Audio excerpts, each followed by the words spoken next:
Jadi Hendar ini menarik ya.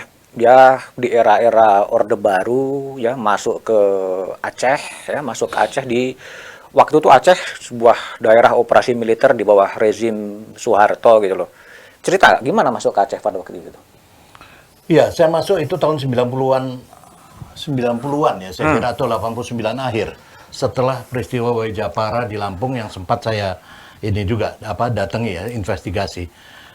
Itu fungsi saya di situ memang saya masih bekerja di LBH, di Yayasan LBH Indonesia dan sebagai semacam investigator lah. Investigator. Ya, itu tidak cukup dikenal dan baru lah ya, satu fungsi baru di dalam LBH sendiri itu semacam coba-coba lah gitu ya. Bos saya waktu itu kan Mulyana ya, Mulyana Kusuma ya, almarhum ya, nyentrik juga jadi dia sering coba-coba juga untuk coba-coba. Nah, ketika itu memang saya menginvestigasi mula-mula memang ada banyak pengalaman sebelumnya di LBH Bandung, investigasi beberapa kasus. Kemudian ketika itu investigasi Lampung dan dilanjut ke Aceh. Nah, ke Aceh itu memang ini bukan masalah gampang karena gimana susahnya tuh? Begini, ini kan waktu itu DOM ya, DOM Aceh, daerah operasi militer Aceh. Saya masuk Aceh itu Anda bisa bayangkan, Pak Budiman bisa bayangkan itu kalau kita masuk situ, kalau jalan pesawat itu langsung ke Banda Aceh, atau bisa juga kalau Sumawe kalau nggak salah waktu itu agak lebih sulit karena banyak diperiksa dan sebagainya ya, yang ketat gitu ininya. Akhirnya pilihan-pilihannya selain juga ongkos juga masalahnya kalau pakai pesawat agak lebih mahal, saya pakai kendaraan darat, pakai bus biasanya. Ya itu makan waktu kalau dari Medan itu saya biasa mendarat di Medan dari Jakarta 12 jam lah ya, 12 jam dan menariknya adalah di Aceh itu termasuk yang agak berat itu karena boleh katakan 12 jam itu setiap jam ada checkpoint. Jadi hampir 10 sampai 12 kali checkpoint. Dan kalau checkpoint itu seringkali kita perempuan disuruh di dalam bus. Kita yang laki-laki suruh turun dan saya lihat sendiri itu yang nggak bawa KTP atau nggak ini itu disuruh sit up atau dihukum lah pokoknya intinya.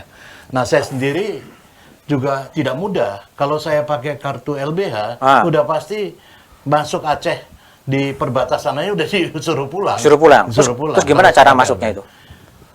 Ya KTP saya banyak gitu. KTP banyak berapa KTP-nya?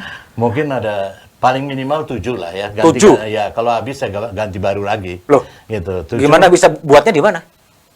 Ya dulu kan tidak sesulit sekarang. Ya dulu lebih mudah lah.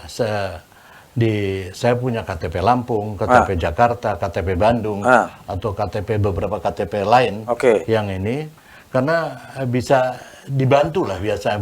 Buat itu nggak terlalu sulit. Nggak terlalu susah ya? Kan komputerisasi ya. Itu semua atas nama Hendardi ya KTP-nya? Nggak selalu.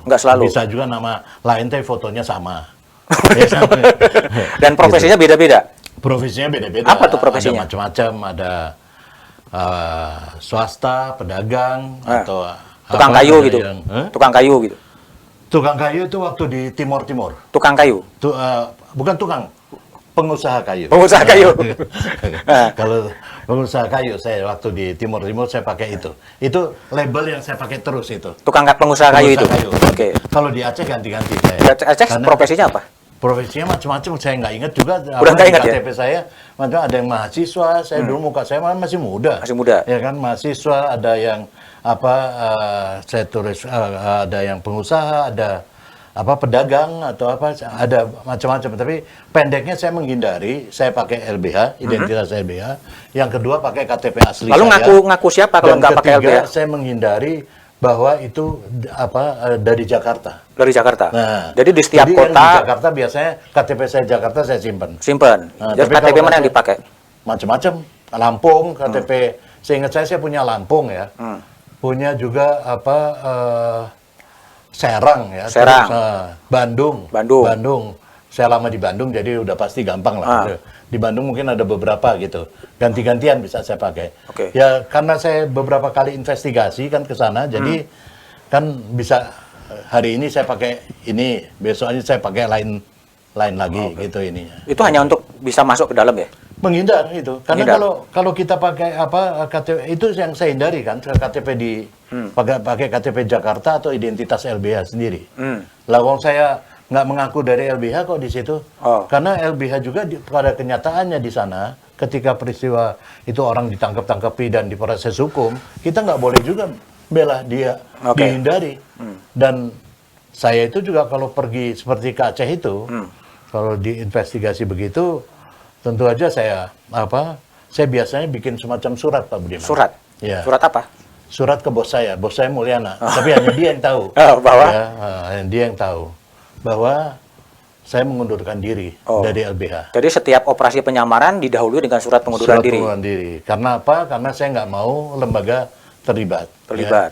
Dan sekalipun itu berat buat Pak Mulyana misalnya almarhum, tapi dia menyetujui aja. Menyetujui. Ya, menyetujui aja. Itu buat KTP bayar berapa? Wah, macam-macam nilai waktu itu. Nggak mahal. Nggak mahal? Nggak mahal. Bisa punya 7 KTP ya? Pak Budiman kan pada saat-saat itu juga hidup sama ini. Kenapa nggak bikin KTP banyak-banyak? Sekarang KTP berapa? KTP sekarang mahal dong. Bukan mahal ya, tapi susah. Susah? Satu kan? Satu sekarang ya? ini. Komputerisasi udah. Masuk semua kan. Nggak bisa itu ya? Iya.